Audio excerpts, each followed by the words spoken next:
The back rank checkmate is one of the most common checkmating patterns in chess, and today you're going to learn the 4 main ways to force it onto your opponent. I'm Grandmaster Igor Smirnov, let's rock and roll. In the current position, it is white to play and win. Can you find the winning move for white? Now, let's start from the basics. What is a back rank checkmate? Normally, it is when you deliver a check along the back rank and your opponent's king, in the vast majority of the cases, stands right there. And therefore, this may lead to a checkmate. Of course, there is a problem. Your opponent's king may just escape that check. For instance, if white delivers the check right now, the king would simply escape and there is no checkmate. Luckily, sometimes your opponent's friendly pawns may block the way out, like if this pawn were on its original square, check by the rook would indeed lead to a checkmate. Here's the issue. Most of your opponents who are not complete beginners would make this flight square. And what do you do then?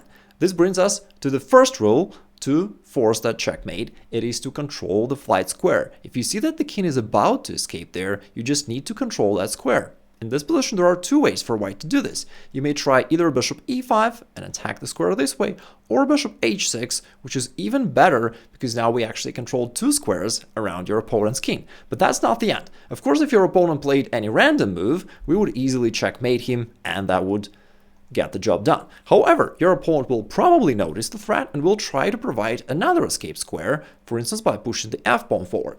And now this check brings you nothing, as the king would again escape right here, and the game goes on.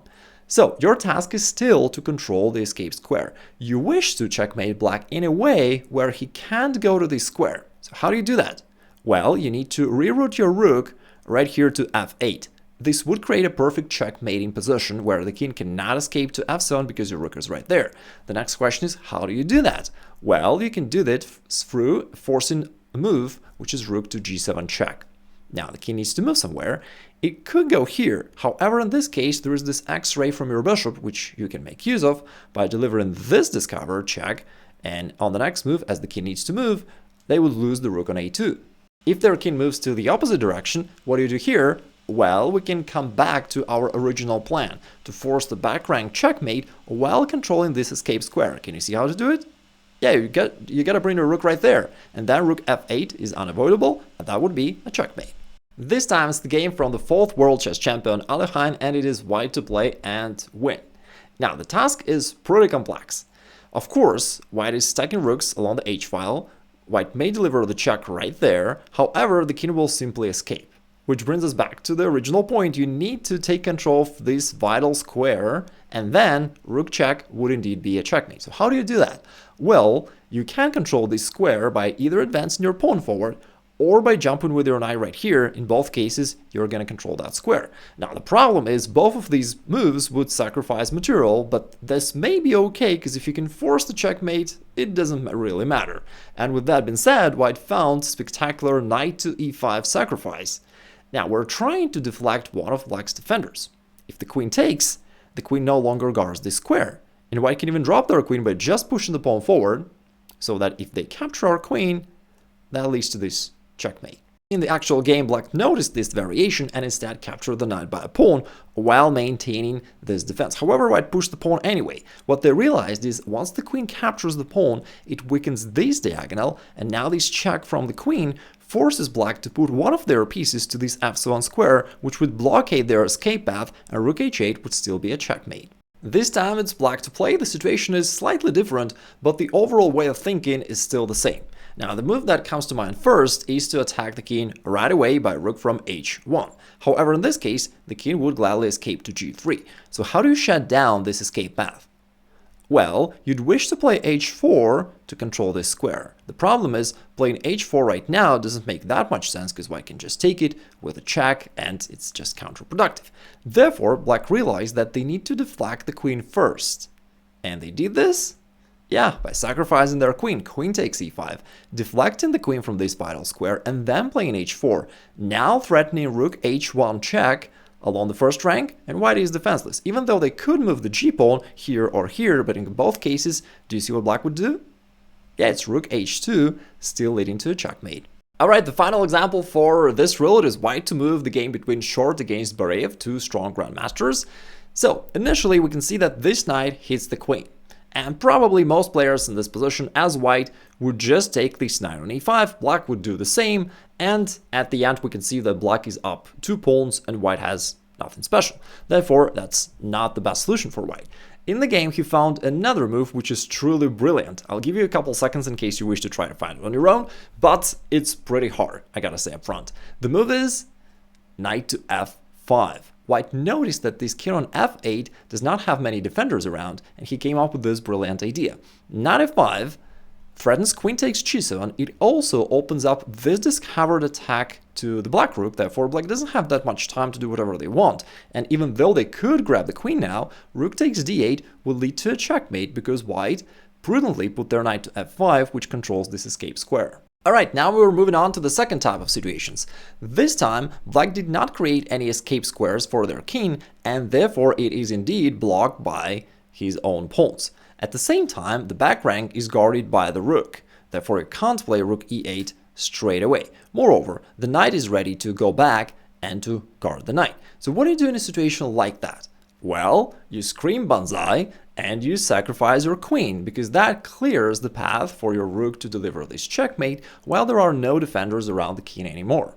This is a pretty cool example as it's been played by some of the best players in the world. Reshevsky against Ove playing black, both of them were top players at the time. White here played queen d7, invading the black position and probably thinking that white is, if not winning, but at least is having a very comfortable position. It attacks the queen, and most likely white anticipated black to trade queens. Now white is very active, hits the pawn on b7, and black just needs to somehow try to defend.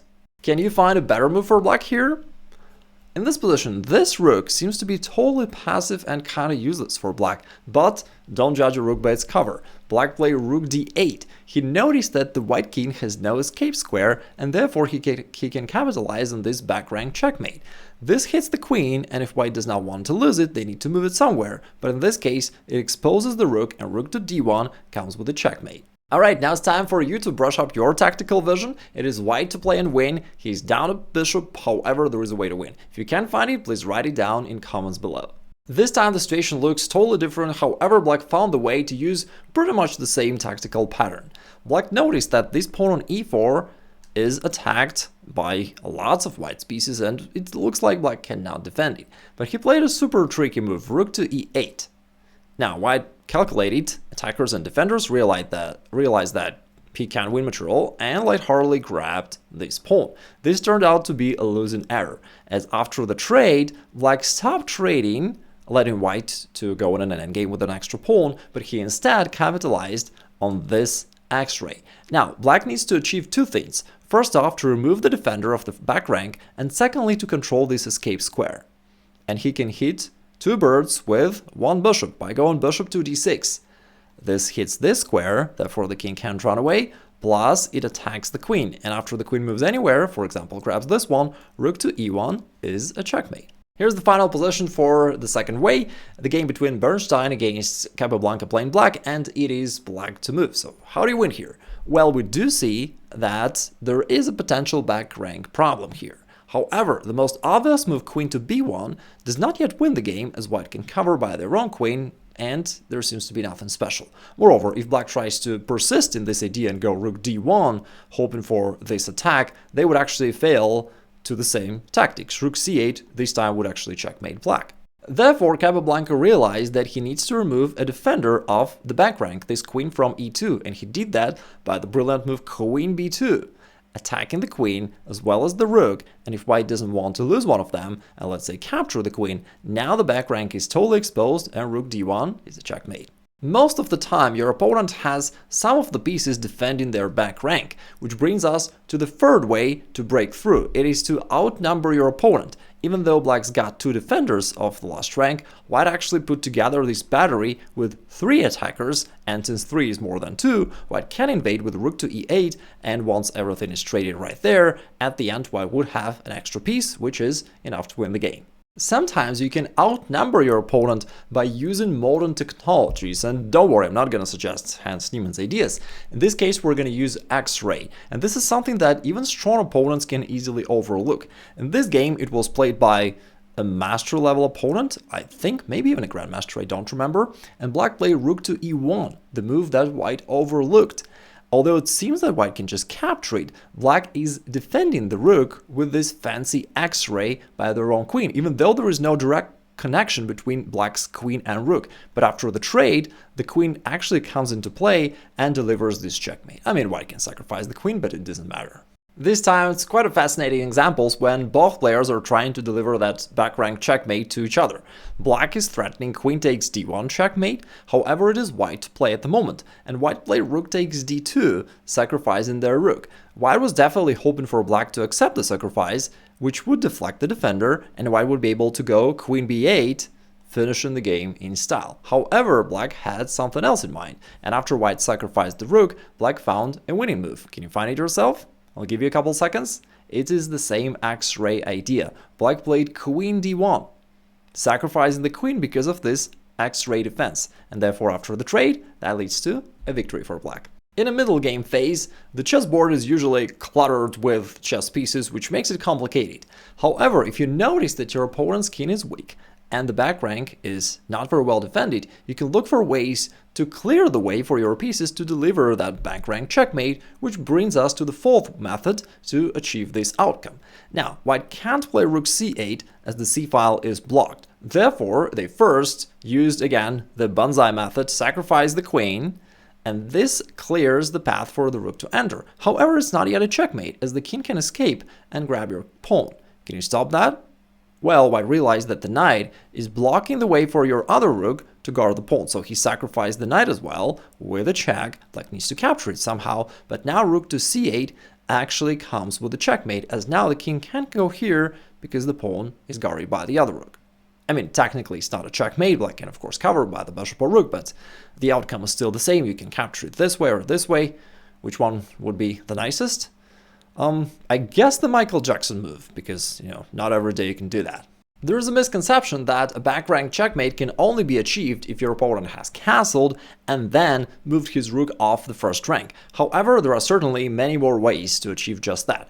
First, black realized that the king is a little bit vulnerable. There are not that many defenders around it. Therefore, black first traded on e4 to open up the d-file for his heavy pieces, but now still you can't go queen d1 as you'd wish to play, as the rook would just capture it, and there is no checkmate, you're down a queen.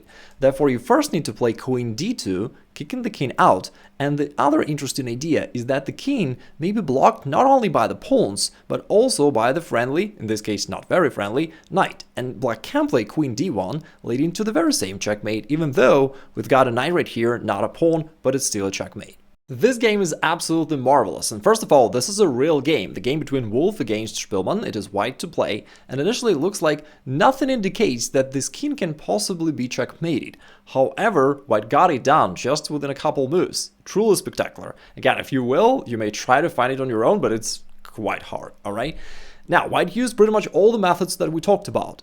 He first tried to clear the way for his pieces to move forward, and he played pawn h3, deflecting the queen.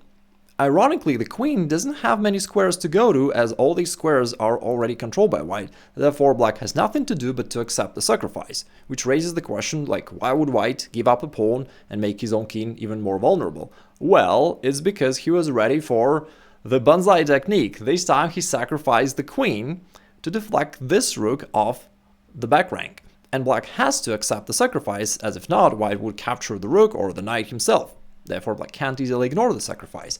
But if the queen is accepted, then the back rank becomes more vulnerable, even though still guarded by the bishop. So what do you do next? Well, deflect the last defender. White played rook c8.